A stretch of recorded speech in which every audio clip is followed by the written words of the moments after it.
வணக்கம்,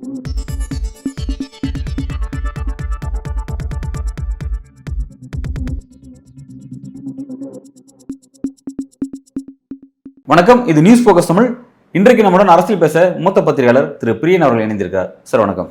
வணக்கம் sir. Sir, national politics இந்திய அரசியலில் வந்து பல்வேறு அப்டேட்ஸ் நம்ம பார்த்துட்டு இருக்கோம். முதல் முறையாக மோடியோட 3.0 அமைஞ்சதுக்கு பிறகு ஃபர்ஸ்ட் டைம் பார்லிமெண்ட் கூடுது.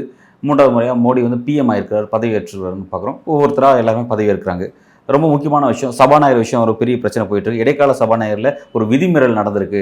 மரபுப்படி நியமனம் பண்ணாமல் ஒரு விஷயம் ஒன்று ஓடிட்டு இருக்கு. அது ஒரு விஷயம் சர்ச்சை போயிட்டு இருக்கு. குறிப்பாக இந்த மோடி 3.0ல அவர் ஆட்சி பொறுப்பு ஏற்கும்போது நீட் விவகாரம் இந்திய அளவில் மிகப்பெரிய ஒரு பூதகரமான பிரச்சனையாக மாறிட்டு இருக்கு. இந்த விஷயத்தை எதிர்கட்சிகள் கேள்வி எழுப்பக்கூடிய விஷயம் போயிட்டு இருக்கு. அதுக்கு அப்போசிட்டாக அந்த பக்கத்துல இருந்து தமிழ்நாட்டில் நடக்கக்கூடிய இந்த கள்ளச்சார மரணத்தை என்டிஏ பாஜக குறிப்பாக பேசுறாங்க. ஒரு பரபரப்பாக இருக்கு. எப்படி பார்க்குறீங்க? கண்டிப்பாக. அதாவது 18வது நாடாளுமன்றம் ஆக்சுவலாக மக்களவை கூடுது. இந்த விஷயத்தில் வந்து நீங்கள் சொல்கிற மாதிரி மரபுகள், அரசியல் சட்டமெல்லாம் மீறப்படுறதை பார்க்குறோம்.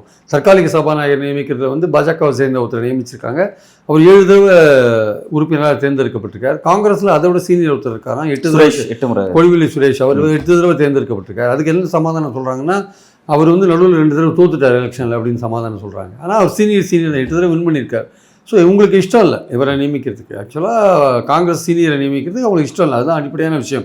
ஸோ அதில் வந்து மரபு சட்டம் எல்லாத்தையும் அவங்க மீறுறாங்க. அதனால தான் வந்து இந்தியா கூட்டணி வந்து இந்த தற்காலிக சபாநாயகருக்கு உதவி செய்யறதுக்காக நீங்கள் 2 பேரை நியமித்தாங்க. இந்தியா கூட்டணியை சேர்ந்தவங்க அதுக்கு உடன்பட மாட்டேன், நான் ஒத்துழைக்க மாட்டேன்னு சொல்லிட்டாங்க அவங்க ஆக்சுவலாக. ஸோ இன்றைக்கி வந்து அது ஒரு முக்கியமான பிரச்சனையாக ஆரம்பிச்சிருக்கு. இன்றைக்கி தர்மேந்திர பிரதான் அவர்கள் வந்து பதவியை பொறுப்பேற்றுக்கும் போது நீட் எக்ஸாமை பற்றி குரல் எழுப்பி ராஜினாமா செய்கின்ற மாதிரி இந்தியா கூட்டணியில் கத்திருக்காங்க. ஸோ இந்த நீட் எக்ஸாம் வந்து ஒரு பெரிய இஷ்யூவாக மாறிட்டுருக்கு. அது ஸ்பீக்கர் எலெக்ஷன் நாளைக்கு நடக்குது. அதில் இன்னும் வந்து தேசிய ஜனநாயக முன்னணி கட்சிகளுக்குள்ள ஒரு உடன்பாடு ஏற்பட்டதான்னு தெரியல. ஆனால் இந்தியா கூட்டணி தெளிவாக சொல்கிறாங்க, தெலுங்கு தேசத்தை பார்த்து நீங்கள் வந்து ஸ்பீக்கர் போஸ்ட்டு கேளுங்கன்னு சொல்கிறாங்க.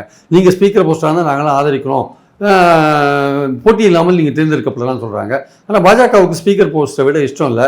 அவங்க எப்படியாவது தெலுங்கு தேசத்தையும் நிதிஷ்குமாரையும், நாயுடியும் நிதிஷ்குமாரையும் அவங்க ஏதாவது சொல்லி அவங்க சமாதானப்படுத்த பார்க்குறாங்க. இல்லை அவங்க பயந்து போயிருக்காங்களோ தெரியும். இந்திய கூட்டணியில் வந்து நிதிஷை வந்து ஒரு மனதாக சொல்லலையே. ஒரு குறிப்பிட்ட கட்சி சொல்லுது, இன்னொரு சில கட்சிகள் சொல்ல மாட்டேங்கிறாங்க. அது ஒட்டுமொத்த இந்திய கூட்டணியோட வாய்ஸாக இல்லை அப்படின்ற மாதிரி ஒரு விமர்சனம் வைக்கிறாங்க. இல்லை, இந்தியா கூட்டணியோட வாய்ஸாக இல்லைன்னா கூட சபாநாயகர் போஸ்ட் வந்து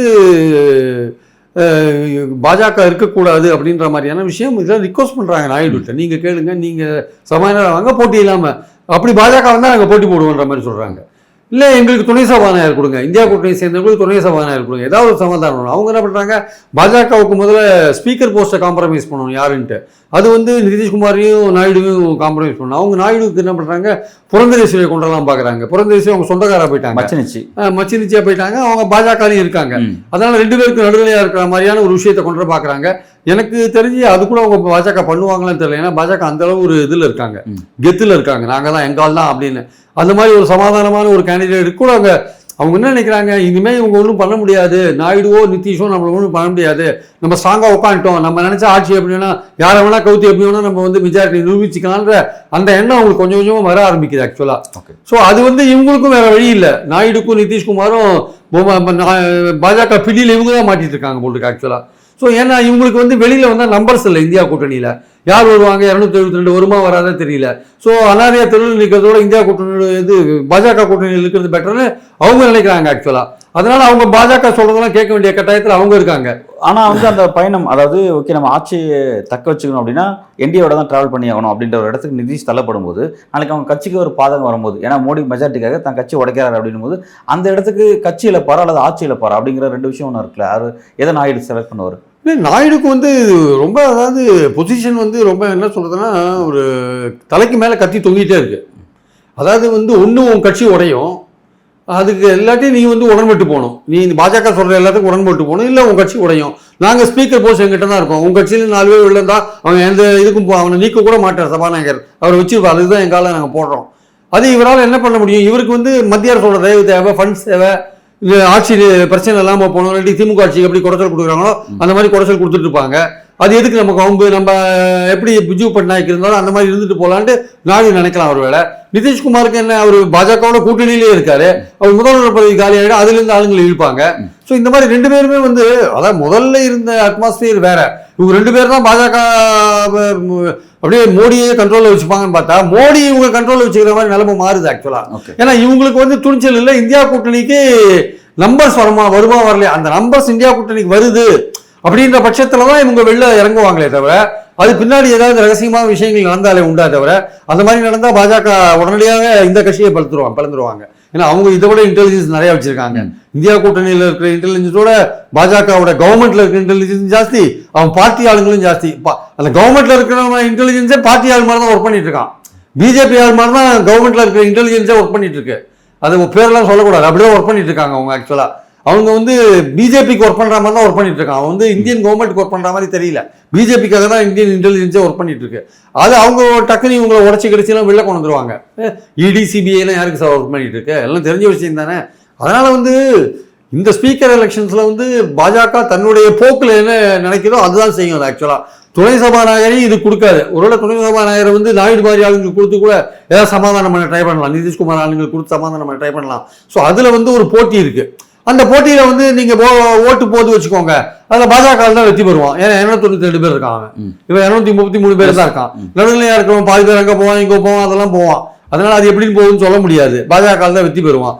அது முதல் தோல்வியா முடியும் யாருக்கு, இந்தியா கூட்டணிக்கு. அதனால இது எப்படி இந்தியா கூட்டணி இதை எப்படி டீல் பண்ண போறாங்கன்றத பார்க்கணும். நம்ம ஓட்டிங் வரையும் போறாங்களா, இல்ல அவங்க ப்ரப்போஸ் பண்ணும்போது இன்னைக்கு வெளியிட பண்ணிடுறாங்களா, அவங்களே தேர்ந்தெடுத்துக்கிறாங்களா, இதெல்லாம் இருக்கு. இந்த விஷயங்கள்லாம் வந்து இன்னும் 2-4 நாளைக்குள்ள பூதாகரமா வரதுக்கான வாய்ப்பு இருக்கு.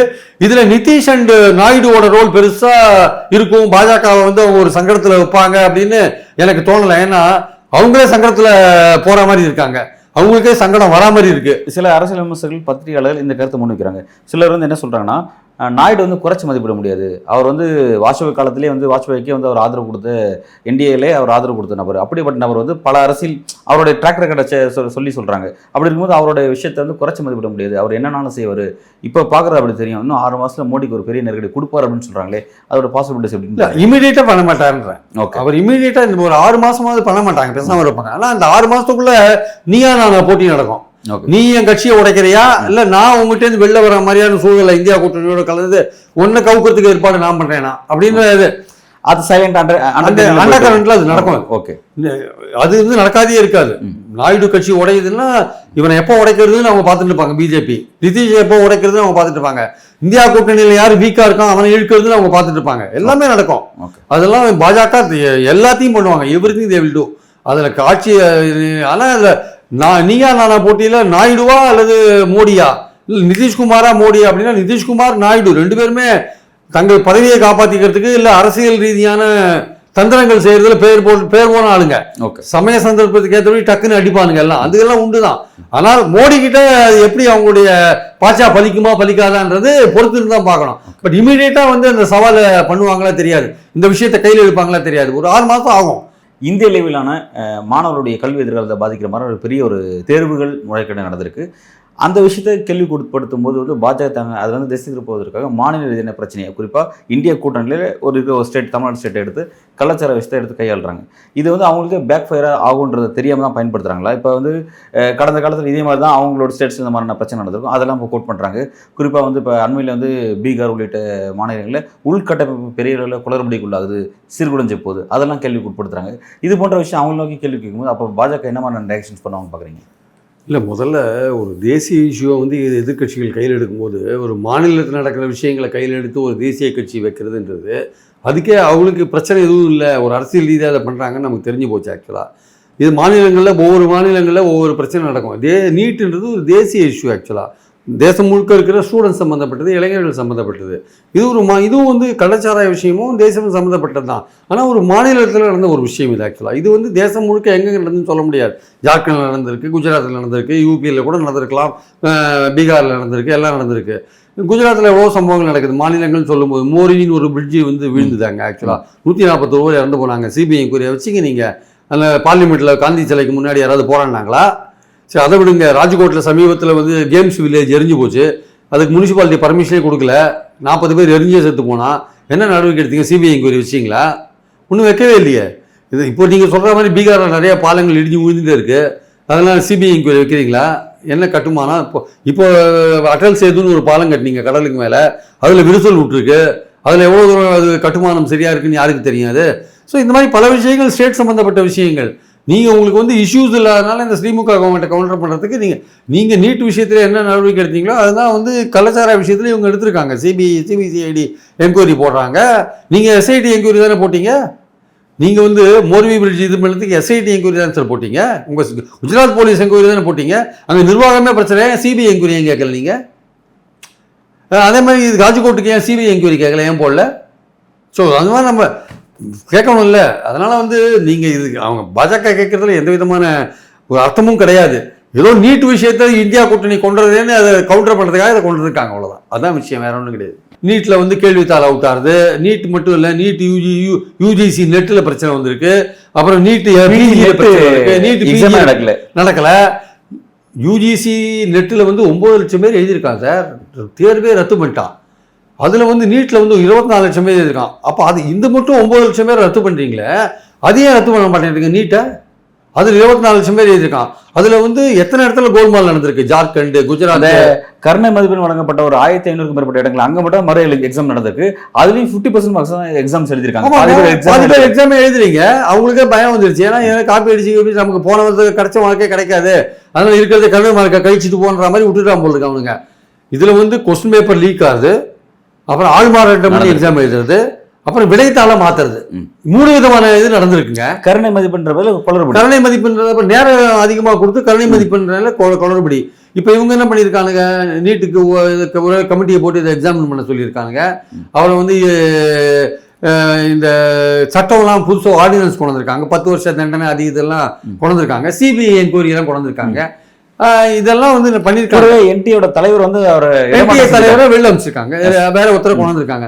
ஆனால் இதெல்லாம் தீர்வா? நடந்த எக்ஸாமுக்கு இதெல்லாம் தீர்வா? ரெண்டாவது, இந்த மாதிரியான கோல்வால் இப்போ மட்டும்தான் நடந்திருக்குன்னு சொல்றதை நான் நம்பவே மாட்டேங்க. அது நீட் எக்ஸாம் என்னிலேருந்து மோடி காலத்தில் வந்ததோ, எப்போ 2015 நினைக்கிறேன், எல்லா ஊர்லேருந்து ஆரம்பிச்சது. 17 ஆரம்பிச்சது. 17 அதாவது தமிழ்நாடு ஆல் இண்டியா வந்து 13, 14 ஆரம்பிச்சது.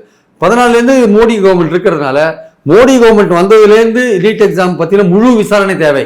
ஏங்க நீங்கள் அங்கே வந்து காப்பி அடிச்சு எல்லாம் பாஸ் பண்ணிவிட்டு எல்லாம் கொஸ்டின் பேப்பர் லீக் பண்ணிட்டு எல்லாம் பண்ணிவிட்டு மெரிட் லிஸ்ட்டில் முன்னாடி வந்து எங்கள் ஊரில் வந்து உட்காந்து எங்கள் மெடிக்கல் சீட் பிடிப்பீங்களா?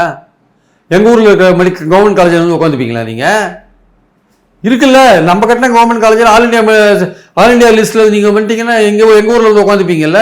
அப்போ நீங்கள் அங்கே காப்பி அடிப்பீங்க, இங்கே நாங்கள் ஸ்ட்ரிக்டாக உட்காந்து எழுதி நாங்கள் ஃபெயில் ஆகணுமா? நாங்கள் மெரிட்டில் கீழே போகணுமா? அப்போ அங்கே நடக்கிற எக்ஸாம்லாம் கோல்மால். இதுவரையும் 70 எக்ஸாமில் கொஸ்டின் பேப்பர் லீக் ஆகிருக்கு மோடி கவர்மெண்ட் ஆட்சிக்கு வந்த பிறகு. 70 கைண்ட் ஆஃப் காம்படிட்டிவ் எக்ஸாமினேஷன்ஸில் இந்த மாதிரி எக்ஸாமினேஷனில் கொஸ்டின் பேப்பர் லீக் ஆகிருக்கு, பிரச்சனைகள் வந்துருக்குங்க. நீட் எக்ஸாமில் ஒவ்வொரு வருஷமும் ஆள் மாறாட்ட பிரச்சனைகள்லாம் வந்துதான் இருக்கு. அதெல்லாம் இவங்க எப்படியோ சம்பவம் வந்து அதை அடக்கி வச்சிருந்தாங்க. ஆனால் இந்த வருஷம் பூதாகாரமாக வந்ததுனால உங்களுக்கு என்ன பண்ணுறதுன்னு தெரியாம. ஆமாம், மோடியோட இந்த 10 வருஷத்துல வந்து அவர் இந்த மாதிரி தொடர்ச்சியான முறைகேடு நடக்குது அப்படின்னா, அப்போ 10 வருஷத்துல வலிமையான எதிர்கட்சி இல்லை, ஆனால் இப்போ ஒரு எதிர்கட்சி இருக்கு. இது எந்த அளவுக்கு மோடிக்கு ஒரு நெருக்கடியாக மாறும்? இந்த கண்டிப்பா அது நெருக்கடியாக மாறி இருக்குன்றதான் இன்னைக்கு நடக்கிற விஷயங்கள்லாம் தெரியுது. இதுவே போன வருஷமா இருந்தா இந்த மாதிரி என்டிஏ மாத்திருக்க மாட்டாங்க, சிபிஐ என்கொயரி கொண்டிருக்க மாட்டாங்க, 7 பேர் கொண்ட குழுவை போட்டிருக்க மாட்டாங்க, இந்த மாதிரி வேணா பண்ணிருக்க மாட்டாங்க. ஆக்சுவலா வந்து இப்போ வந்து எதிர்கட்சிகள் ஸ்ட்ராங்கா இருக்குன்றதுக்காக இந்த விஷயங்கள்லாம் நடக்குது. ஆக்சுவலா இல்லாட்டி இந்த ஆக்ஷன் கூட எடுக்க மாட்டாங்க. ஆனா இது இதோட போகாது.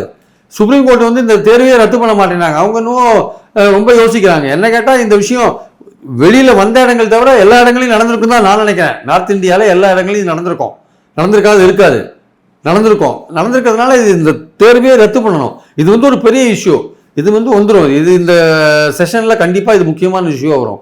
அப்புறம் 3 சட்டங்கள், criminal IPC, CrPC, evidence act 3த்தையும் திருத்திருக்காங்க. போன வாட்டி 143 பேர் வெளில அனுப்பிச்சிட்டு தான் சட்டத்தெல்லாம் பாஸ் பண்ணாங்க. இது எவ்வளோ பெரிய விஷயம். இதுவும் இந்த வாட்டி வரும், இது விவாதத்துக்கு வரும். ஸோ இந்த மாதிரி விவாதங்கள்லாம் வரும்போது எதிர்கட்சிகள் கொஞ்சம் பலமாக இருக்கிறதுனால இதில் வந்து இந்த வாட்டி கண்டிப்பாக போன வாட்டி மாதிரிலாம் வந்து செஞ்சு தப்பிக்க முடியாது. பதில் சொல்லியே தீர வேண்டிய கட்டாயத்தில் கவர்மெண்ட் இருக்கிறத நம்ம பார்க்குறோம். அதனால் வந்து எப்படி இந்த பாஜகவோட கூட்டணி கட்சிகள் எப்படி இந்த பிரச்சனைகளில் எப்படி அணுகுறாங்க? இப்போ நீட் விஷயத்தில் யாராவது வாய் திறந்தாங்களா?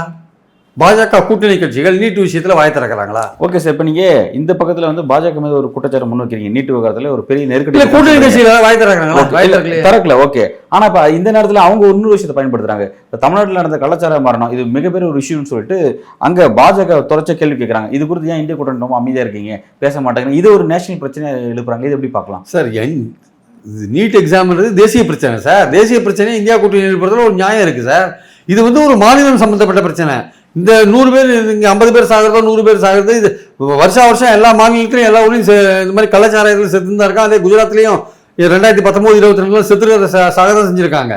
அதனால் இது வந்து நீங்கள் வந்து ஒட்டுமொத்தமாக தேசம் முழுக்க கள்ளச்சாராயத்தை ஒழிக்கிறது நடவடிக்கை எடுங்க. இத்தனைக்கும் எங்கேயாவது மது கிடைக்குது வெளியில், அப்படி இருந்து சாகிறான். உங்கள் ஊரில் மதுவிலக்குன்ற பேரில் குஜராத்தில் அங்கேயே சாகிறாங்களே, அங்கே எப்படி மது கிடைக்குது? அங்கே மதுவிலக்கு அமுல் இருக்குல்ல, அப்போ எப்படி மது கிடைக்குது? எப்படி 100 பேருக்கு மேலே சாகிறான்? அதனால் அங்கே போய் நீங்கள் பார்க்குறீங்க, அங்கே சிபிஐ விசாரணை கேட்டிங்களா? இந்த விஷயம் இந்த நீட் விஷயம் பூதாகரமாக வரவே பாஜகவுக்கு வேறு வழி தெரியல. ஒரு ஸ்டேட்டில் நடக்கிற ஒரு பிரச்சனை எடுத்து அதை இந்தியா கூட்டணிக்கு எதிராக திசை திருப்புறாங்க. அவ்வளோதான் நான் பார்க்குறேன். நீட் எக்ஸாம் வந்து ஒரு பெரிய விஷயங்க, அது வந்து சாதாரண விஷயம் கிடையாது. அது இப்போ நடக்கிற இந்த வருஷம் மட்டுமே நடந்த விஷயம் இல்லைங்க. நார்த் இந்தியாவில் வருஷம் இது நடக்குது. எப்படியோ மூடி மறைச்சிருந்தாங்க, இந்த வருஷம் அது பூதாகரமாக வெடிச்சிருக்குங்க. அதான் உண்மை நிலை. ஆக்சுவலாக அதுக்கு இது கவுண்டர் கிடையாது. இது ஸ்டேட்டில் இருக்கிற காங்கிரஸ் அதை கண்டிக்கிறாங்க, ஸ்டேட்டில் இருக்கிற காங்கிரஸ் அதுக்கு அறிக்கை கொடுக்குறாங்க, ஸ்டேட்டில் இருக்கிற காங்கிரஸ் அதுக்கு போராடுறாங்க. அது வேறு விஷயம். நீங்கள் என்ன பண்ணீங்க? நீங்கள் நீட் எக்ஸாமில் என்ன பண்ணீங்க? நீட் எக்ஸாம் கவுண்டர் பண்ணுறதுக்கு இது ஒரு வழி கிடையாது. ஆக்சுவலாக இது எல்லோருக்குமே தெரியும் இந்தியா கூட்டணியில். அதனால் இதை வந்து நீங்கள் அரசியல் ரீதியாக சொல்லாமே தவிர இதுக்கு வந்து நீட் எக்ஸாமை வந்து எதிர்கட்சிகள் வந்து அதை பற்றி பேசுறதுக்காக இதை நீங்கள் கொண்டாந்து நீங்கள் வந்து மறக்க முடியாது. ஆக்சுவலாக இப்போ இந்த மாதிரியான விஷயம், அதாவது மோடியுடைய 3.0 துவக்கத்திலே வந்து ஒரு பெரிய இஷ்யூ வந்து இந்த மாணவர்கள் சார்ந்த கல்வி சார்ந்த பிரச்சனை பெரிய பிரச்சனையாக போயிட்டு இருக்கு. இந்த விஷயத்தில் எதிர்கட்சிகள் எப்படி ஹேண்டில் பண்ணுறாங்கன்னு பார்க்குறீங்க? அதாவது தேவையான அளவுக்கு ஒரு பெரிய போராட்டத்தை முன்னெடுக்கிறது மாணவர்கள் சார்ந்த, அதாவது மாணவர்களுக்கு நம்பிக்கை தர அளவுக்கு எதிர்கட்சிகள் நீங்கள் ஆக்டிவாக இருக்காங்களா, எப்படி பார்க்குறீங்க? இல்லை, எதிர்கட்சிகள் ராகுல் காந்தி தொடர்ந்து குரல் கொடுத்துருக்காரு, தொடர்ந்து கார்கே குரல் கொடுத்துருக்காரு, தொடர்ந்து அகிலேஷ் குரல் கொடுத்துருக்காரு. எல்லாருமே தொடர்ந்து குரல் கொடுத்து தானே இருக்காங்க. நீட் எக்ஸாமில் ரத்து பண்ணணும் தான் குரல் கொடுக்குறாங்க. ஆனால் இந்த கவர்மெண்ட் அதை கேட்க மாட்டேங்குது. இது மாதிரி எதிர்கட்சிகள் குரல் கொடுத்ததுனால தான் குறைஞ்ச அளவு இப்போ இந்த NTA தலைவரை மாற்றிருக்காங்க, சிபிஐ என்கொயரி கொண்டு வந்திருக்காங்க, 7 பேர் கொண்ட குழுவை போட்டிருக்காங்க, அதுக்கான சட்டத்தை கொண்டு வந்திருக்காங்க, எக்ஸாம் பேப்பர் லீக் ஆனால் என்ன ஆக்டில் என்ன சட்டத்தின் அடிப்படையில் நடவடிக்கை எடுக்கிறதுனால கொண்டு வந்திருக்காங்க. ஸோ அதனால் வந்து எதிர்கட்சிகள் ஸ்ட்ராங்காக இருக்கிறதுனால தான் இது நடந்திருக்கு. இல்லாட்டி இதை கண்டுக்காத கடந்து போகிறதுக்கு, ஏன்னா இதுக்கு முன்னாடி நீட்டில் பல பிரச்சனைகள் நடந்தப்போ அதெல்லாம் பெரிய அளவுக்கு வரவே இல்லை. இந்த பாஜக கவர்மெண்ட் வந்து நீங்கள் போன வருஷம் நீட் எக்ஸாம் போது பாருங்கள், ஆள்மாறாட்ட பிரச்சனைலாம் வந்தது. பல எக்ஸாம் கேள்வி லீக் பிரச்சனைலாம் கூட வந்திருக்கு. ஆனால் அதெல்லாம் வந்து சைலண்டாக கடந்து போயிருக்காங்க. அப்போ எதிர்கட்சிகள் ஸ்ட்ராங்காக இல்லை. இந்த வாட்டி எதிர்கட்சிகள் ஸ்ட்ராங்காக இருக்கிறதுனால தான் இந்த மாதிரியான நடவடிக்கைகள் வந்திருக்கு. ஆக்சுவலாக நீங்கள் ஒரு ஸ்டேட்டில் நடந்த ஒரு இஷ்யூ வச்சு நீங்கள் சென்ட்ரலில் வந்து இதை நீங்கள் எடுத்துக்க முடியாது. இந்தியா கூட்டணியில் நடந்த கட்சி இருக்குன்றதுக்காக, இந்தியா கூட்டணியில் பல கட்சி இருக்குது, பல ஊரில் காங்கிரஸ் கவர்மெண்ட்லாம் கூட இருக்குது, எல்லா இடத்துலையும் இருக்குது, நம்ம இல்லைன்னு சொல்ல முடியாது. அங்கே நடந்த பிரச்சனையை வந்து நீங்கள் ஒரு தேசிய பிரச்சனையாக மாற்றினா அது உங்கள் சௌரியத்துக்கு பண்ணலாம். பட் ஆனால் இது கோடிக்கணக்கான லட்சக்கணக்கான இளைஞர்களோட பிரச்சனை அது இங்கே வந்து நடந்திருக்கு. இங்கே நடந்தது வந்து கண்டிக்கத்தக்கது தான். அது வந்து எந்த விதத்துலையும் யாரும் அதை பூசி மறைக்க வேண்டிய அவசியம் இல்லை. அதுக்கு இந்த கவர்மெண்ட் என்ன நடவடிக்கை எடுக்கணுமோ அதை எடுத்திருக்காங்க. அவங்க நீங்கள் எப்படி நீட்டுக்கு எடுக்கிறீங்களோ அதே மாதிரி எடுத்திருக்காங்க.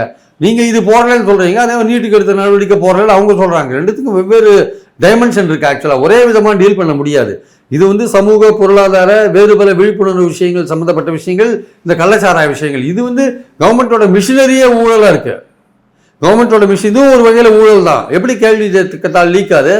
அன்லஸ் NTAல வந்து உங்களுக்கு கவர்மெண்ட்டில் ஆள் இல்லாட்டி எப்படி லீக் ஆகுது? ஆக்சுவலாக இதுவும் கவர்மெண்ட்டோடைய நிர்வாக ஃபெயிலியர் தானே. இந்த நிர்வாக ஃபெயிலியருக்கு என்ன நடவடிக்கை?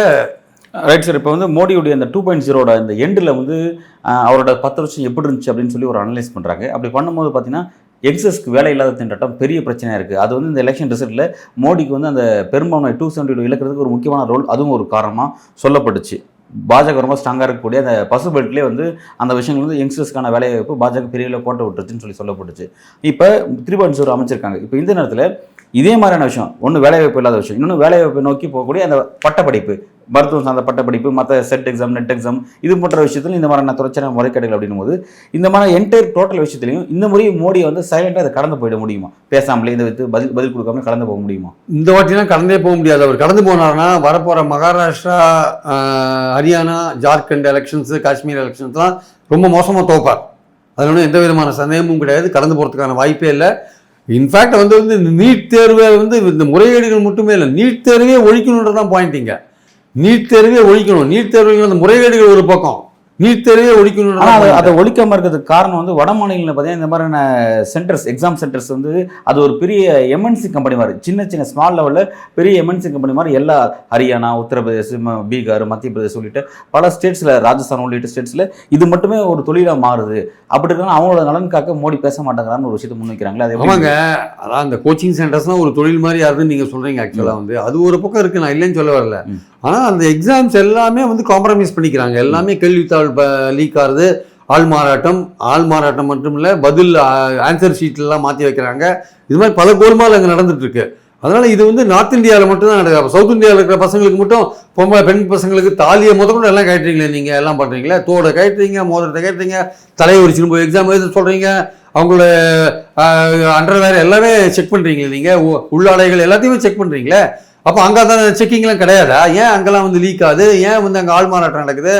எப்படி நடக்குது அது சொல்லுங்கள். எப்படி கேள்வி பேப்பர் எப்படி ஆன்சர் பேப்பர் எப்படி மாற்றுறீங்க? எப்படி கோச்சிங் சென்டருக்கும் இந்த நீட் நடத்துகிறவங்களுக்கும் அந்த அத்தாரிட்டிஸ்க்கும் எப்படி ஒரு லிங்க் இருக்குது? அந்த லிங்க்கில் எப்படி வேலை நடக்குது ஆக்சுவலாக? ஸோ அதனால் வந்து இவங்க இந்த கவர்மெண்ட் தப்பிக்க முடியாது இந்த விஷயத்தில். அதனால தான் திசை திருப்புறாங்க. இல்லாட்டி ஒரு மாநிலத்தில் நடக்கிற ஒரு பிரச்சனையை வச்சு அவங்க ஒரு நட்டா மாதிரி ஆட்கள் வந்து லெட்டர் எழுதுவாங்களா கார்கேக்கு? சரி, கண்டிக்க மாட்டேங்கிறீங்கன்ட்டு. அது ஒரு தீவிரமான ஒரு பிரச்சனை. உண்மையை கள்ளச்சாராயங்கிறது தமிழ்நாட்டில் ஒரு தீவிரமான பிரச்சனை. நேஷனல் லெவலில் நீங்கள் சொல்கிற மாதிரி இந்த நீட்டு விவரம் பெரிய தீவிரமான பிரச்சனை. அதை இதன் மூலமாக திசை திருப்புறதுக்கு பாஜக எடுக்கிற அந்த முயற்சி கை கொடுக்குமா? பாசிபிள், கிரவுண்டில் பாசிபிளா? எப்படி பார்க்கலாம்? இது கை கொடுக்காது. வேணா அரசியல் வேணா பண்ணலாமே தவிர கை கொடுக்காது. ஒரு மாநிலத்தில் ஒரு மூலையில் நடக்கிற ஒரு பிரச்சனைக்கும் தேசிய அளவில் நடக்கிற ஒரு பிரச்சனைக்கும் வித்தியாசம் இருக்குது. கள்ளச்சாராயம் இந்தியா முழுக்க இருக்கிற ஒரு பிரச்சனை. ஒவ்வொரு வருஷமும் பல்வேறு மாநிலங்களில் ஆளுங்களை இறந்துட்டு தான் போயிட்டு இருக்காங்க. அதனால் அதை எடுத்துன்னு போயிட்டு நீங்கள் நீட்டுக்கு மாற்றாக நீங்கள் ஒரு அரசியல் ரீதியாக அதை ப்ரொஜெக்ட் பண்ணிங்கன்னா அது பாஜகவுடைய விஷயம் வேகாது, பருப்பு வேகாதுன்றது தான் என்னுடைய கருத்து. ஓகே சார், இப்போ நீங்கள் இப்படியே சொல்லிட்டு இருந்தீங்க மோடியோட அந்த ஸ்டைல், பாலிடிக்ஸ் ஸ்டைல் இது இப்படியே போயிட்டு இருந்துச்சுன்னா வரக்கூடிய அசம்பிளி எலெக்ஷனில் பெரிய தோல்வி சந்திப்பான்னு சொல்கிறீங்க. குறிப்பாக வந்து அந்த விஷயத்தை, ஏன்னா இப்போ கடந்த காலத்தில் வந்து சென்ட்ரல் ரொம்ப ஸ்ட்ராங்காக உட்காந்துட்டு ஸ்டேட்டில் நடந்த எலெக்ஷன்ஸில் அவர் எந்தளவுக்கு இன்ஃப்ளூன்ஸ் பண்ணார் பார்த்துருப்போம். ஒரே ஒரு எம்எல்ஏ கையில் வச்சுட்டு அந்த மொத்த ஸ்டேட்ஸையும் கைப்பற்ற அரசியலாம் வந்து செஞ்சதெல்லாம் பார்த்தோம். இந்த முறை அவர் அந்த பெரிய அளவில் மெஜாரிட்டி இல்லை, 272 இல்லை 240 தான் அவர் இருக்காருன்னு பார்க்குறோம். இப்போ இந்த மாதிரி சென்ட்ரல் அவர் உட்காந்துட்டு ஸ்டேட்டில் நடக்கிற அரசியலை எந்த அளவுக்கு இன்ஃப்ளூன்ஸ் பண்ண முடியும்னு பார்க்குறீங்க? ஸ்டேட்டில் நடக்கிற இது ஸ்டேட்டில் அவர் இருக்கும்போதேங்க கர்நாடகாவில் அவர் தோக்கலையா? அவர் வந்து இமாச்சல பிரதேசத்தில் தோக்கலையா? ஏன் அதுக்கு முன்னாடி கர்நாடகாவில் தோத்தவர் தானே மத்திய பிரதேசில் அப்புறம் தோத்துட்டு ஆட்சியை 2 இடத்துலையும் கவுத்திங்க இல்லை? நீங்கள் அங்கெல்லாம் தோத்துட்டு தானே ஆட்சியை கவுத்திங்க. ஏன் ராஜஸ்தானில் வின் பண்ணலையா காங்கிரஸை? நீங்கள் ஆட்சியில் தான் இருந்தீங்க. அதான் கடந்த காலத்துலேயும் வந்து நீங்கள் ஆட்சியில் இருக்கும்போதே வந்து காங்கிரஸ் வின் பண்ண இடம் தானுங்க. மத்திய பிரதேஷ், ராஜஸ்தான், கர்நாடகா எல்லாமே, சத்தீஸ்கர் எல்லா இடத்துலையும் காங்கிரஸ் வின் பண்ணாங்க. 19க்கு முன்னாடி 19ல் நீங்கள் வின் பண்ணீங்க. அதுக்கப்புறம் அந்த ஆட்சியை கவுத்திங்க. ஆனால் சத்தீஸ்கரும் ராஜஸ்தானும் ஃபுல் டேர்ம் வந்தாங்க, மத்திய பிரதேஷ் கவுந்தாங்க, கர்நாடகாவில் ஆட்சிக்கு வந்தாங்க. இதெல்லாம் வந்து நீங்கள் பண்ணது தானே. அதனால் நீங்கள் வந்து அப்போவே நீங்கள் ஸ்ட்ராங்காக இருக்கும்போது இதெல்லாம் நடந்திருக்கு.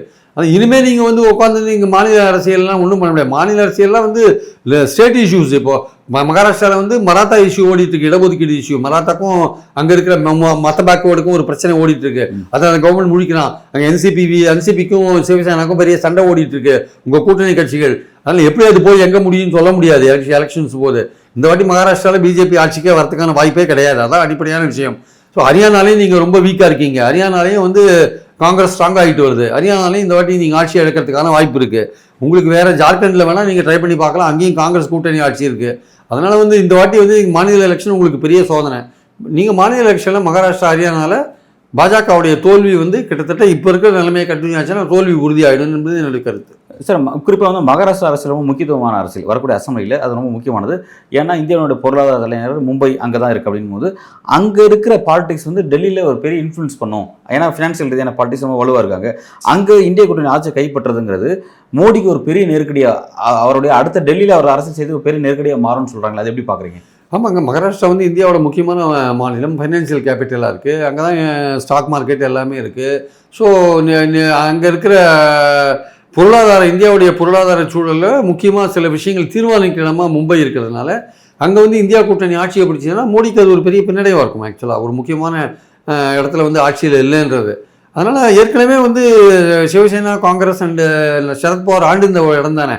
அதில் தானே சிவசேனாவை பிரேக் பண்ணி என்சிபியை பிரேக் பண்ணி இவங்க வந்தாங்க ஆக்சுவலாக. அதனால் இந்த வாட்டி வந்து மகாராஷ்டிராவில் நிலவர அரசியல் சூழல் பார்த்தீங்கன்னா பிஜேபிக்கு எதிரான ஒரு மனநிலை தான் அங்கே இருக்குது ஆக்சுவலாக. அதனால் இந்த கூட்டணி Congress, NCP and Congress, Sharad Pawar and Uddhav Thackeray கூட்டணி நிச்சயமாக மகத்தான வெற்றி பெறும்னு எல்லாருமே சொல்கிறாங்க. அதுக்குள்ளே இவங்க என்ன மாதிரியான இது அங்கே பண்ணுறாங்க, என்ன மாதிரி கன்செஷன்ஸ் கொடுக்குறாங்க, அந்த மக்களை கவரத்துக்கு என்ன செய்கிறாங்கன்றதை பொறுத்து இருந்து தான் பார்க்கணும். அதனால் மும்பையில் பிடிச்சாங்கன்னா வந்து அது வந்து நிச்சயமாக இந்த ஏற்கனவே மைனாரிட்டியாக இருக்கிற இந்த கவர்மெண்ட்டுக்கு இன்னும் வந்து நாயுடு, நிதிஷ்குமார் போன்றவர்கள் இன்னும் கொஞ்சம் தைரியமாக இந்த கூட்டணி எப்படி கவுக்கிறது எப்படி அப்படின்ற மாதிரியான அவங்களுக்கு பிடிக்காத பல விஷயங்கள் நடந்ததுன்னா எப்படி இதை விட்டு வெளில வர்றது, எப்படி இந்த கவர்மெண்ட்டை கவுக்குறதுன்ற ஒரு அந்த சிந்தனையில் போகிறதுக்கான ஒரு வாய்ப்பாக மகாராஷ்டிரா காங்கிரஸ் வெற்றி அமையும் என்பது என் கருத்து. ஓகே, அதை நோக்கி இந்திய அரசியல் நகரதாங்கிறத நம்ம பொறுத்திருந்து பார்ப்போம் சார். மிக்க நன்றி.